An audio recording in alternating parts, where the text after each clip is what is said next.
जैसा कि पिछले लेक्चर में मैंने आपसे मृदा उत्पादकता को मेंटेन करने के लिए एक तरफ नेगेटिव पॉइंट्स बता रहा था जिसकी वजह से सॉइल प्रोडक्टिविटी कैसे डिस्टर्ब हो रही है और उसके फिर हम किस तरह से सॉइल प्रोडक्टिविटी को मेंटेन कर सकते हैं।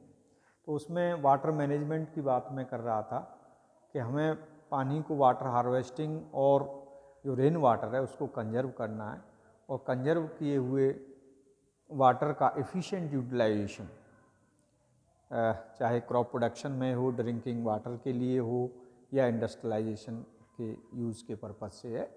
और उसी में अगला पॉइंट था यूज ऑफ बायो फर्टिलाइज़र्स।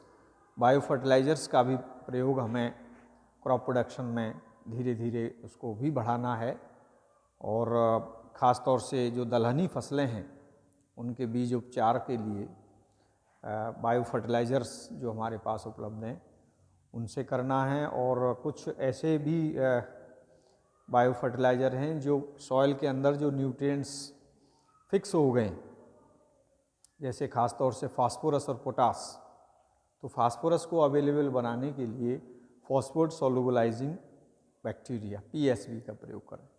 तो ओवरऑल हम सॉइल की प्रोडक्टिविटी को मेंटेन इन फैक्टर्स को ध्यान में रखते हुए उसको कर सकते हैं।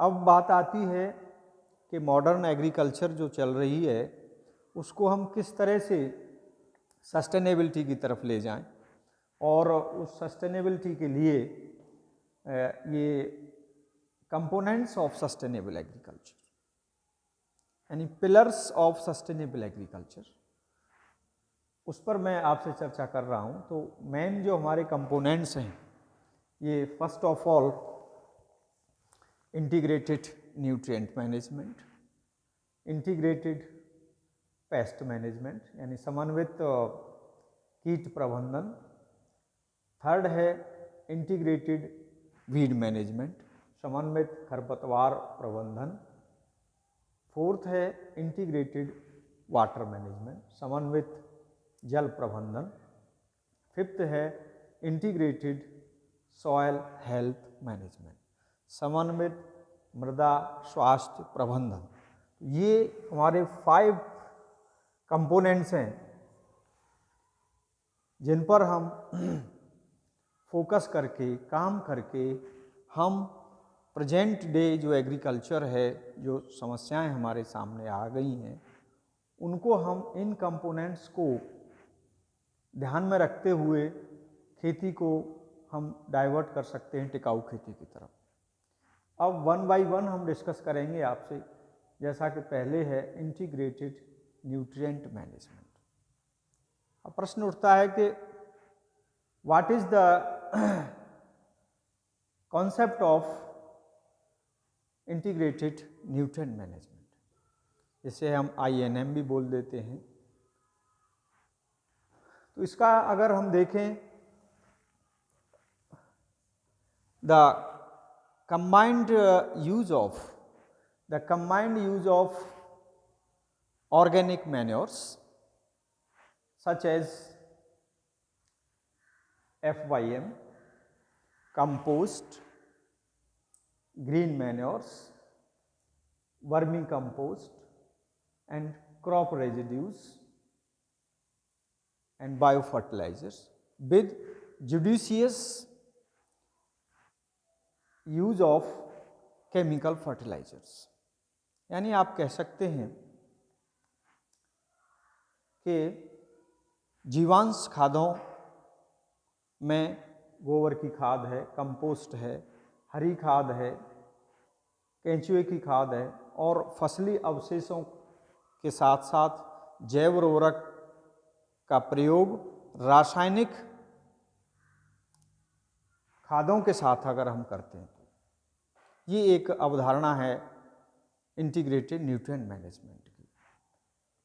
क्योंकि हमें एक सिंगल सोर्स पर डिपेंड नहीं रहना है, जिस तरह से अभी हम चल रहा है प्रेजेंट में, केवल केमिकल फर्टिलाइजर्स ही हम देते चले जा रहे हैं। तो सॉइल की जो नेचुरल जो उसकी कंडीशंस हैं, उसके फिजिकल करैक्टर्स जैसे कि सॉइल टेक्सचर, स्ट्रक्चर्स, सॉइल से रिलेटेड और दूसरे जो पैरामीटर्स हैं, फिजिकल पैरामीटर्स, वो डिस्टर्ब हो रहे हैं। बायोलॉजिकल एक्टिविटीज़ डिस्टर्ब हो रही हैं। सॉइल के अंदर माइक्रो ऑर्गेनिज्म जो बेनिफिशियल है, micro flora and fauna. Flora में बैक्टीरिया, एक्टिनोमाइसीटीज आते हैं और फौना में अर्थवॉर्म है, जिसकी संख्या सॉइल के अंदर कंटिन्यूसली डिक्रीज होती चली जा रही है। तो उसको हमें मेंटेन करने के लिए जो ऑर्गेनिक सोर्सेज हैं उसको हमें क्रॉप्स के न्यूट्रिशन के लिए उसको आगे बढ़ाना होगा, ताकि जो है हम प्रॉपर रूप से उसको जो है उसकी फर्टिलिटी को मेंटेन कर सकें। इसमें मेरा ये सजेशन है कि जैसे मान लीजिए in case of wheat crop, wheat के लिए जो जनरल रिकमेंडेशन है नाइट्रोजन, फास्फोरस, पोटास की, जैसे 150 kg nitrogen plus 60 kg P2O5 plus 40 kg K2O। इस जनरल रिकमेंडेशन को न्यूट्रिएंट्स 1 हेक्टेयर के लिए हम गेहूं के लिए दे रहे हैं। तो मेरा ये यहाँ पर सजेशन है, और इस पर हमने मेरा PhD का एक्सपेरिमेंट भी था बाजरा व्हीट रोटेशंस में। तो वहाँ हमने ये देखा कि अगर हम 50% क्रॉप की जो न्यूट्रिशनल रिक्वायरमेंट है उसको हम केमिकल फर्टिलाइज़र से पूरा करें और 50% हम ऑर्गेनिक सोर्सेज से करें, तो यानी 50-50 में इसको कर सकते हैं। दूसरा एक ऑप्शन हमारे पास ये भी हो सकता है कि 75% जो न्यूट्रिशनल रिक्वायरमेंट है उसको हम केमिकल से पूरा कर लें, प्लस 25% जो रिकमेंडेड डोज जो देना है उसको हम ऑर्गेनिक सोर्सेज से कर लें। तीसरा रिकमेंडेशन 75% ऑर्गेनिक सोर्सेज से क्रॉप की जो रिकमेंडेड डोज है नाइट्रोजन, फास्फोरस, पोटास की, उसको ऑर्गेनिक से करें और 25% को हम केमिकल फर्टिलाइजर से कर सकते हैं, depend on suitability of organic sources. तो इस तरह से हम इसको बहुत अच्छे से मेंटेन कर सकते हैं सॉइल की फर्टिलिटी को।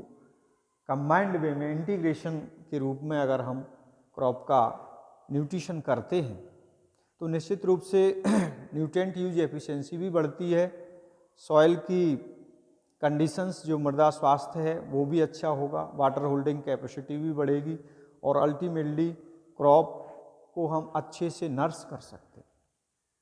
जैसा हम फीडिंग क्रॉप्स के लिए करेंगे उसी के अकॉर्डिंग जो क्वालिटी ऑफ द प्रोड्यूस है उस पर भी उसका जो है कहीं ना कहीं इफेक्ट हमें पड़ता है।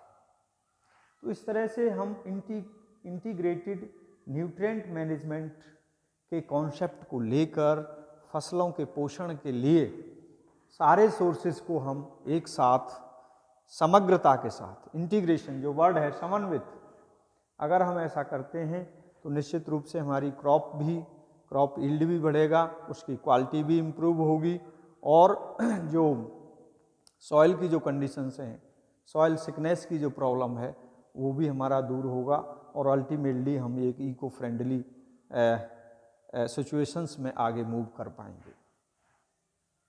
दूसरा जो कंपोनेंट है जो आप देख रहे हैं, इंटीग्रेटेड पेस्ट मैनेजमेंट, समन्वित कीट नियंत्रण। इसका भी बहुत बड़ा समस्या हमारे सामने आज आ रही है। जितनी भी क्रॉप्स हैं उनमें इंसेक्ट, पेस्ट एंड डिजीज़ की समस्या दिन प्रतिदिन बढ़ती जा रही है और उसी का कारण है कि लगातार इंसेक्टिसाइड्स, फंजीसाइड्स का प्रयोग क्रॉप्स में बढ़ता जा रहा है, जिसके कारण पूरा हमारा इकोसिस्टम डिप्लीट हो रहा है और उसका असर ह्यूमन हेल्थ, एनिमल हेल्थ, जल स्रोत पॉल्यूटेड हो रहे हैं, सॉइल पॉल्यूटेड हो रही है। तो उस चीज़ को भी हमें कहीं ना कहीं एक उस नज़रिए से हमें इस पर काम करना होगा कि हमारा क्रॉप भी सुरक्षित रहें और वातावरण भी सुरक्षित रहे। और उसका एक अच्छा सॉल्यूशन हमें इस कंपोनेंट के तहत मिलता है। और इसकी फिलॉसफी में आपको एक सिंपल भाषा में, सरल भाषा में आपको बता रहा हूँ। आईपीएम की जो फिलॉसफी है वो दुश्मन का दुश्मन हमारा मित्र होता है। इट मीन्स जो भी हार्मफुल इंसेक्ट हैं उनके जो प्रीडेटर्स हैं या पैरासाइट हैं वो हमारे जो है फ्रेंडली इंसेक्ट की श्रेणी में आते हैं। तो इन रोग और बीमारियों से बचाव के लिए मेरा यहाँ पर ये सजेशन है कि प्रिवेंटिव मेजर्स को हम फॉलो करना चाहिए। कहा गया है कि prevention is better than cure. जो बीमारियां हैं, जो कीट हैं, किन कारणों की वजह से हैं, तो उन फैक्टर्स पर अगर हम ध्यान देंगे तो निश्चित रूप से हम बहुत अच्छे से इसको कंट्रोल कर सकते हैं। अब इसके इंटीग्रेटेड पेस्ट मैनेजमेंट के फर्दर जो कंपोनेंट हैं उसमें पहला है एग्रोनॉमिकल मेजर्स के द्वारा। एग्रोनॉमिकल मेजर्स में हम क्या कर सकते हैं, जैसा फर्स्ट ऑफ ऑल फील्ड को क्लीन रखना है। आमतौर पर ये देखा जाता है कि जैसे मैच्योरिटी के बाद हार्वेस्ट हो गया क्रॉप और हमने क्रॉप प्रोडक्शन को प्रोड्यूस को घर ले आए, लेकिन हम देख रहे हैं कि बहुत सारी वीड्स खेतों की मेड़ों पर या खेत के अंदर जो भी रह गया है बायोमास, उसके अंदर इंसेक्ट के लार्वी, उसके एग्स या फंगस के माइसीलियम वहाँ पर पड़े रहते हैं और वो धीरे धीरे वहाँ से अपने को बिल्डअप करते हुए नेक्स्ट क्रॉप में वो एंट्री कर जाते हैं। तो सबसे पहला जो प्रिवेंटिव मेजर्स फॉलो करना चाहिए हमें, फील्ड को हमें क्लीन रखना है। उसकी मेड़ों को, खेत के अंदर कोई इस तरह का वहाँ पर न रहे जिससे कि उनको जो इंसेक्ट हैं या डिजीज़ के माइसीलियम हैं वो जो है उनको आश्रय देने की स्थिति में ना हो। ये पहला मेजर है, फील्ड को हमें क्लीन रखना है। दूसरा है टाइमली सोइंग। ये भी एक लो कॉस्ट इनपुट टेक्नोलॉजी के तहत आप कर सकते हैं कि अगर हम टाइम से बोएंगे, क्रॉप्स को थोड़ा सा एडवांस चलेंगे, तो निश्चित रूप से जो इंसेक्ट का जो इंसिडेंस है या जो डिजीज़ हैं उनसे भी हम काफ़ी हद तक इस पर बचा जा सकता है। इसमें आप एग्जाम्पल दे सकते हैं मस्टर्ड में एफिड का इंसिडेंस। अगर टाइम से हमने सरसों की बुवाई की है और दिसंबर के एंड या जनवरी में जो मौसम ख़राब होता है वो वातावरणीय परिस्थितियाँ एफिड, जिसे माहू या चेपा कहते हैं, उसके लिए फेवरेबल होती हैं। और अगर हमने टाइम से मस्टर्ड का एडवांस थोड़ा सोइंग भी किया हुआ है तो उस समय तक क्रॉप में सीड सेटिंग, फलियां बन के दाना कंप्लीट हो चुका होता है जनवरी के फर्स्ट वीक में, तो वहाँ पर एफिड का कंट्रोल, अटैक उसका बहुत ज़्यादा उस पर क्रॉप पर असर नहीं पड़ेगा। तो कहने का ये है कि टाइम से सोइंग करें और हो सके थोड़ा सा एडवांस सोइंग भी पर्टिकुलर क्रॉप्स में हम लोग कर सकते हैं। तीसरा पॉइंट है adopt crop rotation. Crop rotation एक सबसे बढ़िया सॉल्यूशन है। फसल चक्र को अपनाएं और उसके अपनाने से बहुत सारे इंसेक्ट जो एक क्रॉप से उसी ग्रुप की दूसरी क्रॉप में अक्सर पहुंचते हैं, तो अगर हमने ग्रुप चेंज कर दिया है तो उनका जो साइकिल है, लाइफ साइकिल है, वो डिस्टर्ब होगा और क्रॉप्स का ग्रुप चेंज होने से एक क्रॉप से दूसरे क्रॉप में वो बीमारियां और कीटों का जो जाने का जो उनका फ्लो बना हुआ है उसे हम कहीं न कहीं से ब्रेकअप कर सकते हैं। तो फसल चक्र के अपनाने से हम उसमें भी आसानी से इसको कंट्रोल कर सकते हैं। अगला पॉइंट है समर प्लोइंग, गर्मियों की गहरी जुताई। गर्मियों की गहरी जुताई से भी इंसेक्ट के लार्वी और उनके जो माइसीलियम है फंगस के, तो हाई टेम्परेचर की वजह से वहाँ भी उनको हम डैमेज कर सकते हैं। और सीड ट्रीटमेंट भी उसको करना चाहिए जिससे कि आसानी से हम उनको मेंटेन कर सकते हैं। दूसरा एफिशिएंट इरिगेशन मैनेजमेंट, अत्यधिक पानी खेत में लगाने से, सिंचाई से मॉइस्चर हमेशा बनी रहती है, तो ऐसी कंडीशंस में इंसेक्ट पेस्ट का इंसिडेंस, डिजीज़ का इंसिडेंस बढ़ जाता है। तो उस कंडीशंस को रिमूव करने के लिए हमें एफिशिएंट यूटिलाइजेशन, टाइमली इरिगेशन करना चाहिए, फ्लडिंग कंडीशंस वहाँ पर क्रिएट नहीं होना चाहिए। इसी में आईपीएम में अगला पॉइंट है मैकेनिकल मेजर्स। मैकेनिकल मेजर्स में यांत्रिक तरीकों में हम लाइट ट्रैप, जो प्रकाश प्रपंच बोलते हैं, खासतौर से खरीफ सीजन में जहाँ इंसेक्ट का ज़्यादा प्रकोप होता है, तो वहाँ हम लाइट ट्रैप लगाकर कोई प्रकाश, तो वहाँ इंसेक्ट को कलेक्ट करके उसको कंट्रोल किया जा सकता है। उसी तरह से फेरामोन ट्रैप भी लगाते हैं, इसमें से गंध निकलती है और पर्टिकुलर इंसेक्ट एक जगह पर कंट्रोल इकट्ठा होकर उनको हम डिस्ट्रॉय कर सकते हैं। मैकेनिकल मेजर्स में ही इंटरकल्चर ऑपरेशंस हैं, समय समय पर हम खेत को निकाई गुड़ाई करने से भी इंसेक्ट के लार्वी या दूसरे जो उनके एग्स हैं उनको हम नष्ट कर सकते हैं। और मैकेनिकल में ही अगर हार्वेस्टिंग के बाद कहीं कुछ ज़्यादा अगर मेड़ों पर अगर वो घास और उस तरह का है, तो वहाँ हम बर्निंग भी उसको करके उनके लार्वी और माइसीलियम बीमारियों को उनको जलाकर नष्ट कर सकते हैं। इसी में आईपीएम का तीसरा कंपोनेंट है बायोलॉजिकल मेजर्स, जैविक नियंत्रण।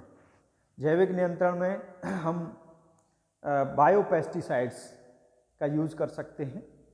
बायोपेस्टिसाइड में जैसे नीम ऑयल है, टोबैको एक्सट्रैक्ट है, धतूरा फेस्टरोसा उसका एक्सट्रैक्ट है, तो ये भी काफ़ी इंसेक्ट के लिए जो है उनको कंट्रोल करने के लिए आज इन पर काफ़ी जोर दिया जा रहा है जैविक खेती के अंतर्गत, तो हम बायोपेस्टिसाइड्स का भी यूज़ कर सकते हैं।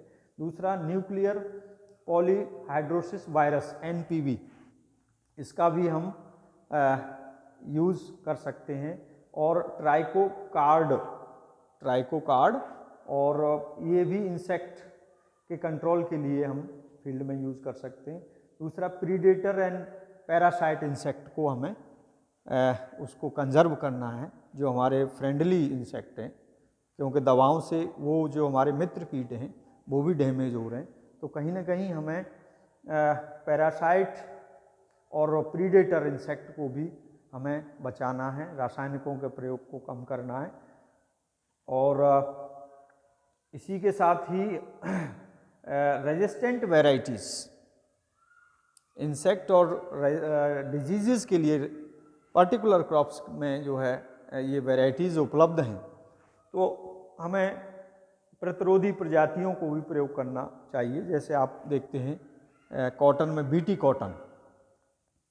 कॉटन जो है, जो कि बैसिलस thuringiensis के माध्यम से हम पिंक बॉलवॉर्म, जो कपास का बहुत बड़ा हानिकारक कीट है, उसको भी आसानी से हम उससे कंट्रोल कर सकते हैं। और इस तरह से हम पूरा का पूरा एक बायोपेस्टिसाइड्स के रूप में, बायोलॉजिकल मेजर्स के रूप में वायरस, फंजाई, बैक्टीरिया और इको फ्रेंडली जो हमारे इंसेक्ट हैं उनको भी हमें संरक्षित करना है। तो इस तरह से आईपीएम फिलॉसफी के अंतर्गत हम उसको प्रॉपरली मैनेज कर सकते हैं। अब अगला पॉइंट आता है integrated weed management. Integrated weed management के अंतर्गत हम खरपतवारों के नियंत्रण के लिए जो प्रिवेंटिव मेजर्स को फॉलो करें। प्रिवेंटिव मेजर्स में use clean seed, use clean machinery. Field में ले जाने से पहले हमें जो भी थ्रेसर हैं या प्लॉइंग इम्प्लीमेंट्स हैं, हैरो है, कल्टीवेटर है, थ्रेसर, कंबाइन, इन सब चीज़ों को हमें फील्ड में ले जाने से पहले थॉरोली जो है क्लीन करना है, क्योंकि ये भी एक माध्यम है एक खेत से दूसरे खेत में जाने के। दूसरा, जो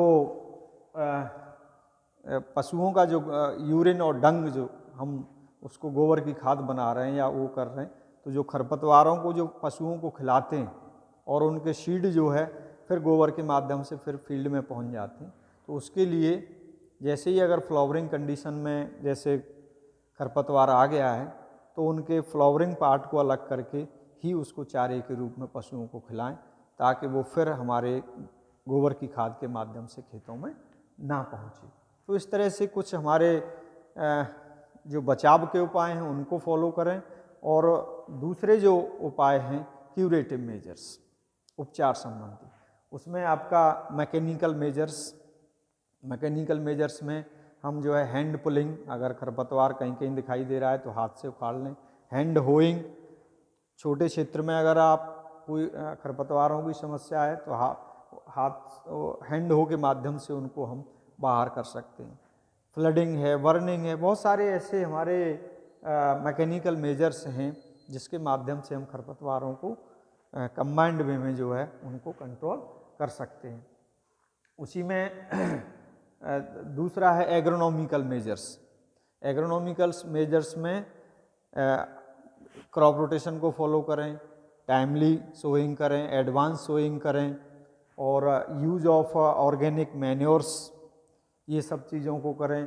मेथड ऑफ सोइंग को फॉलो कर सकते हैं, जैसे गेहूं के केस में क्रॉस सोइंग, तो वहाँ भी जो है वीड कंपटीशन को हम जो है घटाया जा सकता है। तो इस तरह से एग्रोनॉमिकल मेजर्स को हम इंटीग्रेटेड वीड मैनेजमेंट में फॉलो कर सकते हैं। तीसरा इसका कंपोनेंट है IWM का जैविक नियंत्रण।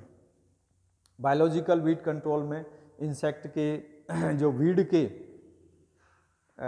जो हानिकारक इंसेक्ट हैं उनके द्वारा, जैसे आपका पार्थेनियम है, पार्थेनियम हिस्टोफोरस के कंट्रोल के लिए जो है जाइग्रोग्रामा वाइकोलरेटा जो इंसेक्ट है बहुत अच्छे से वो कंट्रोल करता है। और जैसे लेंटेना कैमरा है, एग्रोमाइजा लेंटिना इंसेक्ट, उसकी पत्तियों को खाकर उसको भी अच्छा तरह से नष्ट कर सकता है। और इसी में आपका ये नागफनी अपुंसिया डिलेनाई, इसके नियंत्रण के लिए जो इंसेक्ट है कैक्टोब्लास्टिस कैक्टोरम, तो हम इंसेक्ट को यूज़ कर सकते हैं। या जो फ्लडिंग एरियाज हैं, जहाँ जैसे धान का खेत है तो वहाँ मछलियाँ जो हैं, फिशेस भी खरपतवारों को खाकर नष्ट करती हैं।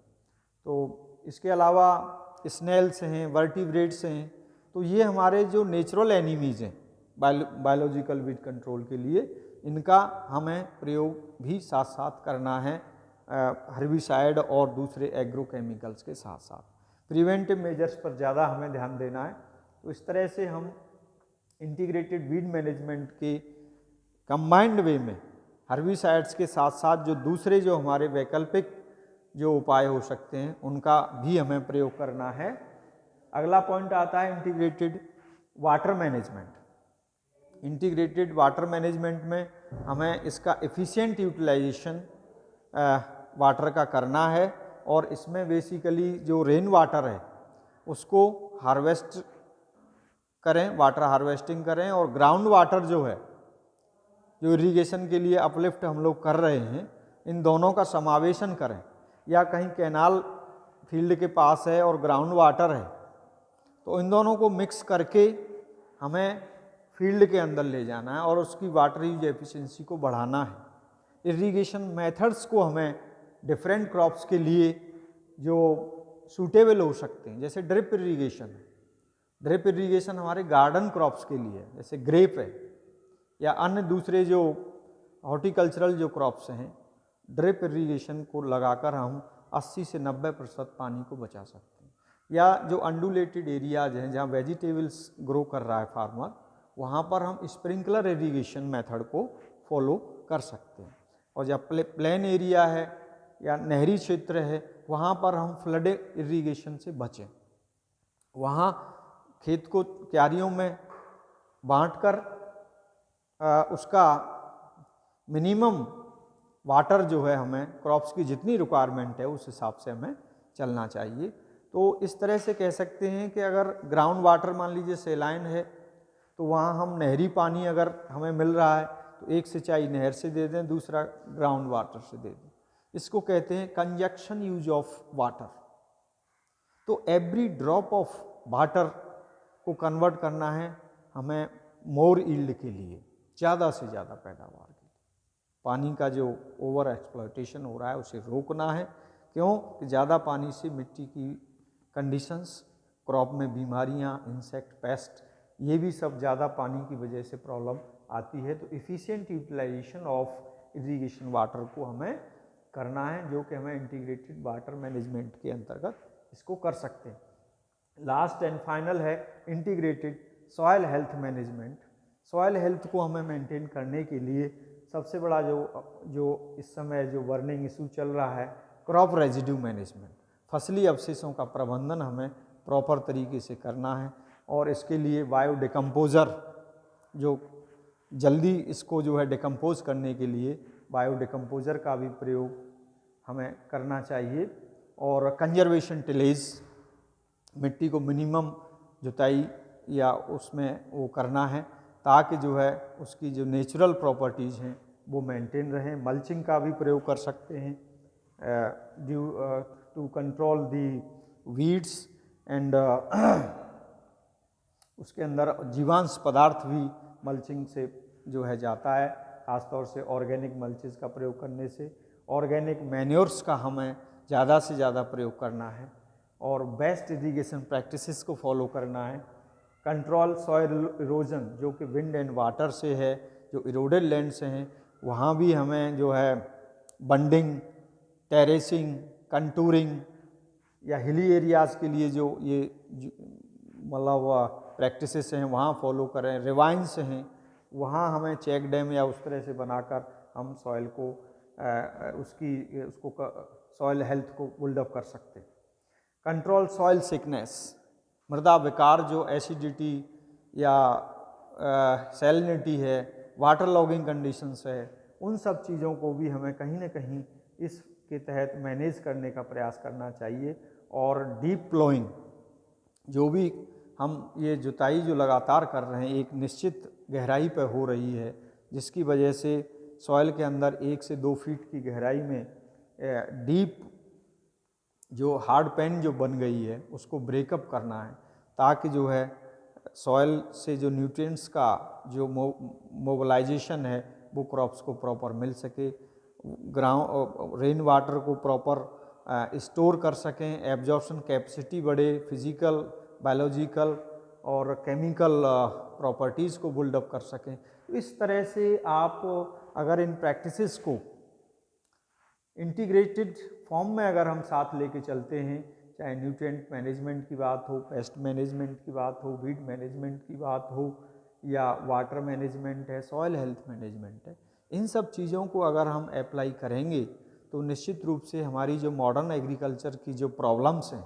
जो बर्निंग इशूज़ हैं, कि सॉइल की जो रिलेटेड इशूज़ हैं, एनवायरनमेंट से रिलेटेड इशूज़ हैं, ह्यूमन हेल्थ से रिलेटेड इशूज़ हैं, एनिमल हेल्थ से रिलेटेड इशूज़ हैं, और एग्री प्रोड्यूस की जो क्वालिटी है वो भी इम्पेयर हो रही है। तो उन सारी चीज़ों से बचने के लिए हम इस फिलॉसफी को आगे बढ़ाकर मॉडर्न एग्रीकल्चर को, सस्टेनेबल एग्रीकल्चर में इन सभी कंपोनेंट्स को अगर अप्लाई करके हम खेती को टिकाऊ स्वरूप दे सकते हैं।